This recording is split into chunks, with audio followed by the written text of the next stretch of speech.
नमस्कार, मी Niranjan. Easy news मध्ये आपल्या सर्वांचं मनपूर्वक स्वागत.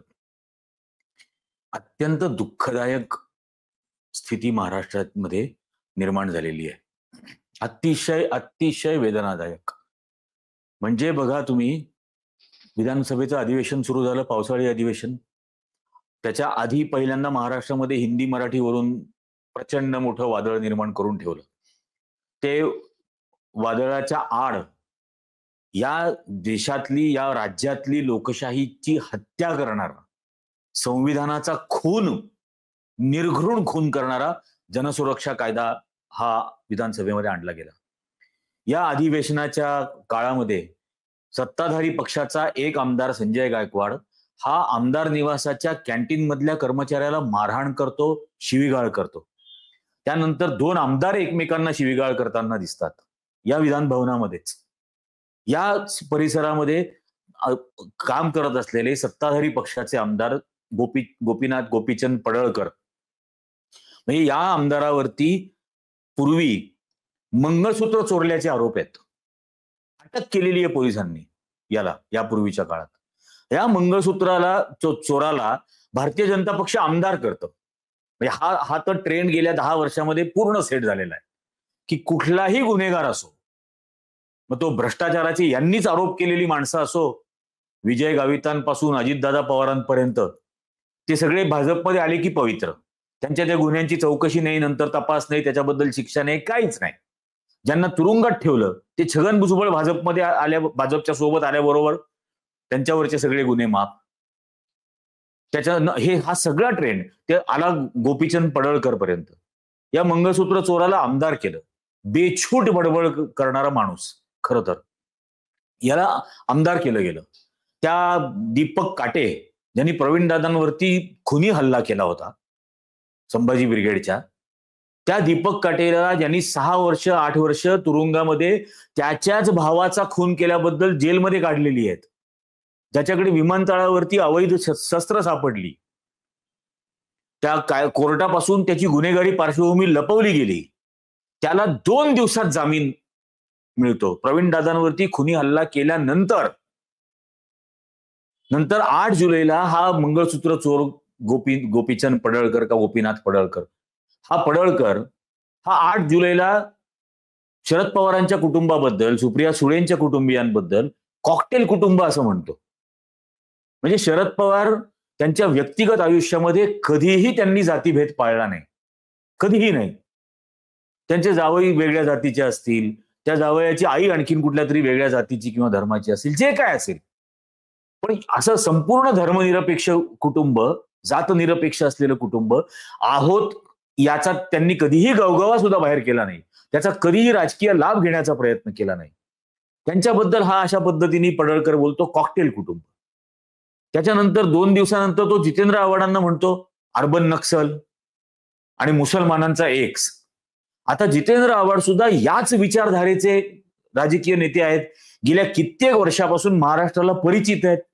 त्यांची आयडिओलॉजिकल कमिटमेंट जी आहे, जी छत्रपती शाहू फुले आंबेडकर आणि या देशाचं संविधान या विचारांचे पाईक असलेले जितेंद्र आव्हाड यांच्याबद्दल हा खुशाल आमदार बोलतो अर्बन नक्सल, मुसलमानांचे एक्स. म्हणजे भारतीय जनता पक्षाच्या काही नेत्यांचे तर जावं येत ना मुसलमान विश्व हिंदू परिषदेच्या, पण जितेंद्र आव्हाडांबद्दल अशा कॉमेंट करायच्या. त्याच्यानंतर विधान भवनामध्ये विरोधी पक्ष ज्या वेळेला आंदोलन करत होता, त्यावेळेला त्या आंदोलन आणि घोषणा देत असलेल्या विरोधी पक्षाच्या आमदारांसमोर ज्यावेळेला जिथं हा पडळकर आला, हा पडळकर दिसल्यानंतर स्वाभाविकपणे ज्यांनी आधी 2 वेळेला डिवचलं होतं जितेंद्र आव्हाडांना, त्या जितेंद्र आव्हाडांनी मंगळसूत्र चोर काय चा निषेध वगैरे अशा घोषणा दिल्या. त्याच्यानंतर या गोपीचंद पडळकरनी त्या आवारामध्ये जिथे वाहनतळे त्या ठिकाणी येत असताना, पार्किंगच्या इथं येत असताना जितेंद्र आव्हाड त्या परिसरात बाहेर रस्त्यावरती उभे होते. अशा पद्धतीने गाडी उभी केली की दार उघडल्याबरोबर त्याचा फटका जितेंद्र आव्हाडांना लागला मुद्दाम. आणि काल संध्याकाळी 5:45 वाजता हा गोपीचंद पडळकर 4 जणांना घेऊन विधान भवनाच्या पायऱ्यांवरती उभा होता, वाट पाहत उभा होता. आणि जितेंद्र आव्हाड बाहेर भाषण संपवून कधी बाहेर येतात याची ते वाट बघत असत होते. जितेंद्र आव्हाडांचा एक अतिशय महत्वाचा मुख्य कार्यकर्ता नितीन देशमुख हा बाहेर येताना दिसल्याबरोबर या पडळकरनी त्या बरोबर आणलेल्या गुंड मावाल्यांना इशारा केला आणि त्यांनी तिथेच विधान भवनाच्या प्रवेशद्वारात त्या लॉबीतच त्या नितीन देशमुखवरती जीव घेणा हल्ला केला। तर हा ऋषिकेश टकले एमपीडीएचा आरोपी आहे। ही अत्यंत गंभीर बाब आहे। महाराष्ट्र झोपडपट्टी दादा हातभट्टीवाले गुन्हेगार धोकादायक व्यक्ती या अंतर्गत टकलेवर कारवाई झालेली आहे। पडळकरांचा कार्यकर्ता ऋषिकेश टकले हा अट्टल गुन्हेगार आहे आणि अशा पद्धतीने गुन्हेगारांना विधिमंडळ परिसरामध्ये एंट्री मिळतेच कशी हा सुद्धा सवाल आहे। याच अट्टल गुन्हेगारानं नितीन देशमुख यांच्यावर हल्ला केला, त्यांना मारहाण केली आणि हा ऋषिकेश टकले पडळकरांचा कट्टर समर्थक आहे।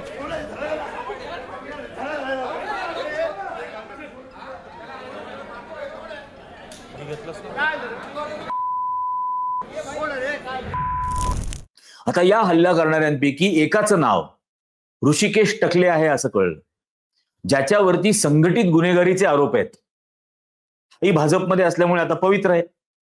ज्याच्यावरती मकोकाचे आरोप आहेत तो विधान भवनाच्या परिसरामध्ये येतो कसा प्रवेश करून? इतका हाय सिक्युरिटी एरिया, पण तो आतमध्ये येतो, त्याला आणलं जातं। आमदारच सत्ताधारी पक्षाचा पडळकरांसारखा त्याला घेऊन येतो आतमध्ये आणि इशारा करून त्याला मारहाण करण्याचा इशारा करतो। याच्या लाजाने वाटत सत्ताधारी पक्षाला आणि महाराष्ट्राच्या मुख्यमंत्र्याला लाज, अत्यंत लज्जित राहायला पाहिजे। खरं तर राजीनामा द्यायला पाहिजे फडणवीसनी। ही मारहाण झाल्यानंतर जितेंद्र आव्हाड पुन्हा सभागृहात जातात आणि या हल्ल्याबद्दलची माहिती देतात। गेल्या 15 दिवसापासून त्यांना फोनवरून आई बहिणीची शिवीगाळ केली जाते याची माहिती देतात। त्यांच्यावर त्यांना मारलं जाईल असेही निरोप त्यांच्यापर्यंत पोहोचवले जात आहेत, हेही ते सभागृहाला सांगतात। त्याच्यावरती विधानसभेचे अध्यक्ष फक्त इतकंच बोलतात की संबंधितांवर कारवाई करू। बरं, संबंधितांवर कारवाई करू हे मोघम उत्तर दिल्यानंतर होतं काय की ज्याच्यावरती हल्ला झाला त्या नितीन देशमुखला पोलीस ताब्यात घेतात आणि हल्ला करणारे जे हे गुन्हेगार आहेत यांना जाऊ दिलं जातं। त्यातल्या एका गुन्हेगाराला पोलीस, तिथला इन्स्पेक्टर तंबाखू देतो आणि त्या रात्री 12:30-1च्या आसपास नितीन देशमुखला पोलिसांनी व्हॅनमध्ये बसवलं। त्यावेळेला त्याला घेऊन जाऊ नका यासाठी जितेंद्र आव्हाड आणि त्यांचे कार्यकर्ते त्या व्हॅनच्या समोर बसले आणि व्हॅनच्या समोर बसल्यानंतर पोलिसांनी ऍडिशनल कुमक मागवली, अतिरिक्त कुमक मागवली। त्यांनी या आव्हाडांच्या कार्यकर्त्यांना फरफटायला सुरुवात केली, ओढायला सुरुवात केली, जितेंद्र आव्हाडांची ओढाताण केली। जितेंद्र आव्हाडांनी त्या गाडीच्या खाली झोपून घेतलं, तिथून त्यांना फरफटून बाहेर काढलं गेलं।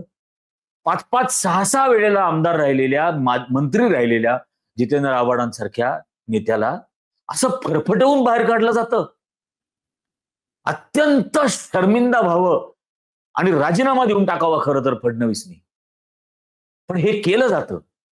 त्याच्यानंतर त्या नितीन देशमुखला घेऊन गाडी निघून जाते पोलिसांची। प्रचंड त्या ठिकाणी गदारोळ होतो, माध्यम ते कव्हर करत असतात। ही सगळी दृश्य टेलिव्हिजन चॅनल्सवरती आहेतच। आणि हे सगळं झाल्यानंतर त्यांना असं सांगितलं, तिथं रोहित पवार येतात, शरद पवारांचे नातू, ते पण आमदार आहेत। आणि मग रोहित पवार आणि जितेंद्र आव्हाड त्या नितीन देशमुख कार्यकर्त्याला शोधायला घेऊन निघतात। अज्ञात ठिकाणी त्या कार्यकर्त्याला घेऊन दिलं जातं। अधिकाऱ्यांनी जिथं नेलंय म्हणून सांगतात, त्या पोलीस स्टेशनला जातात, तिथले पोलीस अधिकारी उर्मट वागतात। ते पोलीस अधिकारी सांगतात की इथं नाहीच आहे तो।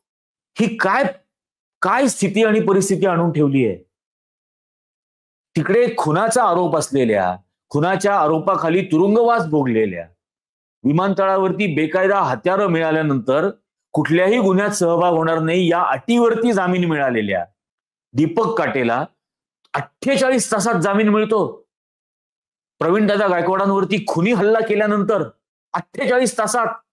खरं तर त्याचा जामीन रद्द व्हायला पाहिजे आधीचाच, कारण त्याची गुन्हेगारी पार्श्वभूमी लपवली गेली होती न्यायालयाकडून। त्यावरती काल व्हिडिओ केलेला आहे आणि आज आता विधान भवनामध्ये हे घडतं। या महाराष्ट्राने 2014 पर्यंत यशवंतराव चव्हाण असतील, बाळासाहेब खेर असतील, वसंतराव नाईक असतील, शंकरराव चव्हाण असतील, शरद पवार असतील, वसंतदादा पाटील असतील, विलासराव देशमुख असतील, अशोक चव्हाण असतील, पृथ्वीराज चव्हाण असतील, मनोहर जोशी होते. अत्यंत सुसंस्कृत मुख्यमंत्री पाहिलेले आहेत महाराष्ट्राने, अत्यंत सुसंस्कृत वागणारे आणि त्याच पद्धतीची वागणूक इतरांना देणारे. ही काय पद्धत आलेली आहे महाराष्ट्रात?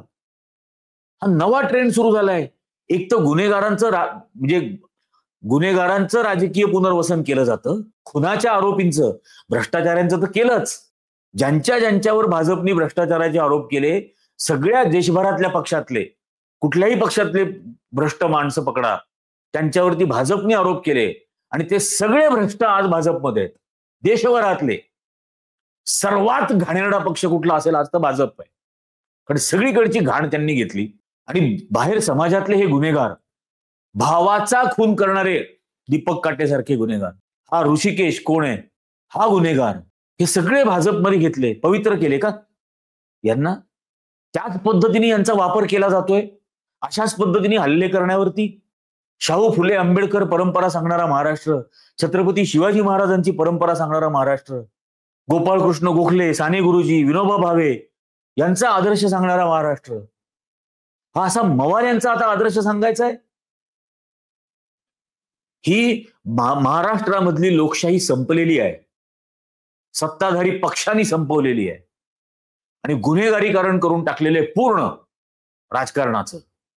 हे हल्लेखोर आज विधान भवनामध्ये, आमदार निवासाच्या कॅन्टीनमध्ये, कुठल्या तरी सार्वजनिक कार्यक्रमाच्या ठिकाणी प्रवीणदादांसारख्या माणसाबरोबर अत्यंत पुरोगामी विचारांची लढाई लढणारा लढवय्या माणूस प्रवीणदादा गायकवाड, सलामत आहे त्यांच्या संघर्षाला, जितेंद्र आव्हाडांच्या संघर्षाला खरोखर सलाम आहे. जी वैचारिक लढाई ते लढतायत, ते यांना जी मारहाण होतीये, याच्या विरोधात महाराष्ट्र जर उभा नाही राहिला तर ही मवालीपणा, ही गुन्हेगारी तुमच्या माझ्या घरात सुद्धा घुसेल. हे दाभोळकर पानसरेंचे खुनी आपलाही खून करतील. आपली याच्यासाठी तयारी आहे का? ही लोकशाहीची हत्या उघड्या डोळ्यांनी बघायची आहे का? आणि मग आपल्या मुलाबाळांना एक अत्यंत भयग्रस्त आणि हतबल आयुष्य जगावं लागेल असं भविष्य आपल्याला द्यायचं आहे का? लाचार आयुष्य. खरोखर मनापासून विचार करा.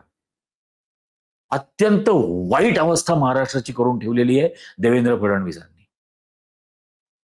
बसमध्ये काय मुलींवर बलात्कार होतात, शाळेमधल्या मुलींबरोबर काय लैंगिक अत्याचार केला जातो, त्याचे आरोपी पकडले जात नाहीत, राहुल आपटे सारखे. आणि आता हे उघड लोकप्रतिनिधींना विधान भवनाच्या आवारात मवाली आणि गुंड घुसतात आणि मारहाण करतात. फडणवीसने राजीनामाच द्यायला हवा. आणि हा राजीनामा महाराष्ट्र जर मागणार नसेल तर हे सगळं तुमच्या माझ्यासारख्या सामान्य माणसाबरोबर सुद्धा घडेल. माझी तयारी आहे हे सगळं फेस करायची. याच्यासाठी लागेल ती किंमत चुकवायची माझी तयारी आहे, प्राण सुद्धा द्यायची तयारी आहे. पण तुम्ही विचार करा, कळकळीने विनंती करतोय. अक्षरशः आपल्याला आपलं राज्य महाराष्ट्र वाचवायचं आहे छत्रपती शिवाजी महाराजांचं. कृपा करून याचा विचार करा. हा व्हिडिओ जास्तीत जास्त जणांपर्यंत पोहोचवा, जास्तीत जास्त जणांनी लाईक करा, जास्तीत जास्त जणांना चॅनल सबस्क्राईब करायला सांगा. तुमचं समर्थन असेल तरच सत्याची ही लढाई, तत्वांची ही लढाई आम्हाला लढता येऊ शकेल. आजच्या या भागात इतकंच. धन्यवाद.